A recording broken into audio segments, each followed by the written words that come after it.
Capítulo 15. Em outra ocasião, Marco Polo se envolveu em um novo incidente, agora mais grave, com o corpo de médicos. Havia mais de 40 psiquiatras atuando no hospital e 10 médicos em processo de especialização. Marco Polo participava de uma reunião de discussão de casos que contava com a presença de 10 psiquiatras, incluindo alguns professores e 5 alunos. O Dr. Alexandre, um psiquiatra de grande reputação, renomado professor universitário, conduzia a discussão. Ele concluiu a reunião com o seguinte comentário: quem não aprender com seriedade a fazer diagnósticos será um péssimo psiquiatra. Quando cessaram os aplausos, Marco Polo retrucou: o diagnóstico pode ser útil para mim, mas é ético dizê-lo categoricamente aos pacientes? Sim, os pacientes têm o direito de saber a verdade. Concordo que os pacientes devam saber a verdade. Mas que verdade é essa que construímos na psiquiatria? Não é a verdade de nossas teorias que está sujeita a inúmeras mudanças ao longo dos anos? Você está querendo questionar a psiquiatria? Falou impacientemente o professor. Ela precisa ser questionada em algumas áreas. Gostaria que o senhor me respondesse: devemos colocar os pacientes dentro de uma teoria ou a teoria dentro dos pacientes? O professor refletiu e ficou sem resposta. Escrevera muitos artigos científicos, mas nunca havia pensado nisso. Marco Polo tentou simplificar sua pergunta. Se as teorias estão acima dos seres humanos, se elas são irrefutáveis, então devemos colocar os pacientes dentro delas e rotulá-los de acordo com seus pressupostos. Entretanto, se os seres humanos estão acima das teorias e suas personalidades são tão diferentes umas das outras, devemos ter cuidado com os diagnósticos. O diagnóstico que pode servir para dirigir minha conduta pode servir para controlar a vida de um paciente e cometer atrocidades. Os demais colegas sentiram-se desarmados. O Dr. Alexandre ficou abalado com o argumento e a ousadia de Marco Polo.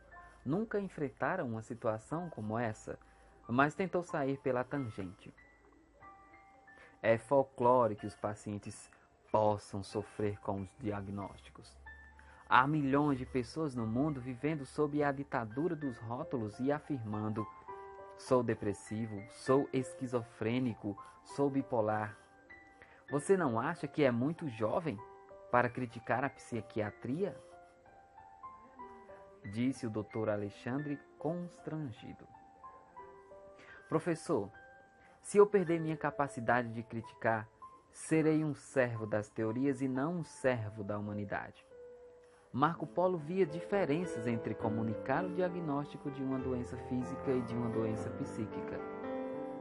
Um paciente que sofreu um infarto ou é portador de um câncer, quando fica sabendo de sua doença, tem como colaborar com o tratamento para superar a doença e assim melhorar e expandir sua qualidade de vida.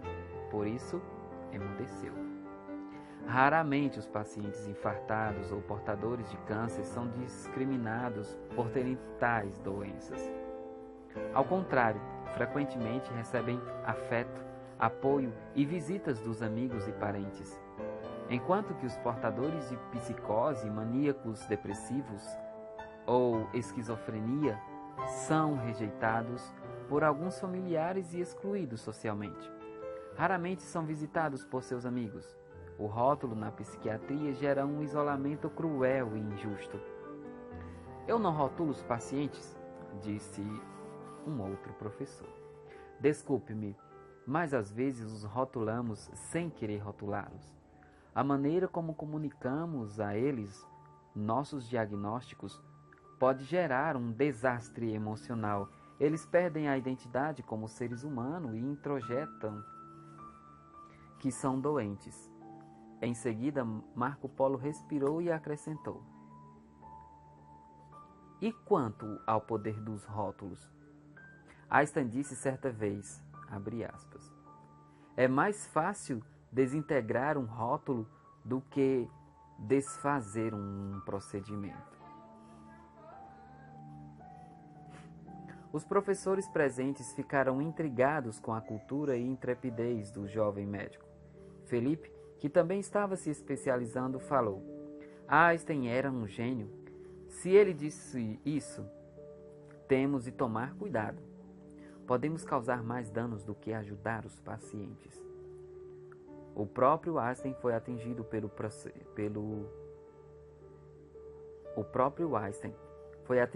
preconceito em 2 ocasiões, complementou Marco Polo. Quando? Perguntou outro psiquiatra. Na primeira foi vítima de preconceito, na segunda foi agente. Einstein mostrou que o espaço e o tempo são intercambiáveis e pertencem à mesma estrutura. Todavia, a estrutura espaço-tempo como um todo não varia, não é relativa. Por isso, o próprio Einstein quis mudar o nome da teoria da relatividade para a teoria da invariância, mas não conseguiu. E por quê? Perguntou olhando para o Dr. Alexandre. Porque a palavra relatividade já tinha se tornado popular, respondeu. Correto. A maior teoria da física foi perpetuada com o nome errado. O preconceito venceu. Marco Polo silenciou. Não disse qual foi a segunda ocasião em que Einstein foi atingido pelo preconceito. Tinha uma coisa muito séria para revelar, talvez nunca antes comentada sobre o cultuado cientista. Esperou que a curiosidade produzisse um estresse saudável nos presentes, capaz de abrir as possibilidades do pensamento. Ansioso, um dos psiquiatras não suportou, indagou. Qual a segunda situação? Um dos maiores gênios da humanidade também gerou um doente mental. Ele teve um filho portador de esquizofrenia. Os colegas se entreolharam curiosos, não sabiam disso. Marco Polo completou. Aqui há uma grande lição. Excetuando as causas genéticas, uma pergunta nos vem à mente. Se um dos maiores gênios da humanidade gerou um filho mentalmente doente, quem está livre de gerá-lo? Esta pergunta nos induz a uma resposta angustiante. Ninguém está livre desse drama. Porém, ela precisa ser rebatida com um questionamento. Einstein foi o expoente da ciência lógica, do mundo da física e da matemática, mas para gerar psiquicamente saudáveis, precisamos ser expoentes um do outro. O mundo ilógico da emoção, da sensibilidade, da flexibilidade, do diálogo, do perdão. Eles ficaram intrigados com o raciocínio de Marco Polo. Olharam para a própria história. Era de esperar que psiquiatras ou psicólogos raramente gerassem filhos doentes. Mas sabia que vários profissionais de saúde mental, incluindo alguns dos psiquiatras na plateia, tinham filhos estressados, deprimidos, fóbicos, tímidos e com outros conflitos. Todo o conhecimento lógico sobre a mente humana que possuía não fora suficiente para lhes garantir o sucesso na formação da personalidade dos seus filhos. Entenderam que educar era lavrar um solo ilógico. Todo ser humano, mesmo psiquiatras e psicólogos, tem dificuldades em pisar nesse sinuoso terreno. Outro psiquiatra indagou. Qual foi a reação de Einstein diante de um filho psicótico? Não poderia ter sido pior. Einstein, dessa vez, não foi vítima, mas foi agente do processo. Como assim? Einstein visitou apenas uma vez seu filho no hospital psiquiátrico. Abandonou. Deixou que a solidão fosse sua companheira. E a rejeição e a solidão, caros amigos, não são mais rápidas do que a luz estudada pela física, mas são mais penetrantes do que ela. A plateia ficou emudecida. Depois de alguns instantes de profunda reflexão, o próprio Dr. Alexandre perguntou humildemente: ainda que dentro das limitações da interpretação, quais foram as causas que você detectou que conduziram Einstein a abandonar seu filho? Se nós recomendamos exaustivamente para as famílias não desampararem seus pacientes nesse hospital. Porque uma das mentes mais brilhantes da humanidade foi opaca nessa situação. Marco Polo respirou profundamente e comentou: na minha singela opinião, 4 causas foram responsáveis pela atitude preconceituosa de Einstein, incompatível com a sua inteligência. Primeira, o abalo emocional pelas condições inumanas do hospital em que seu filho estava internado. Notem que até hoje nossos hospitais são deprimentes.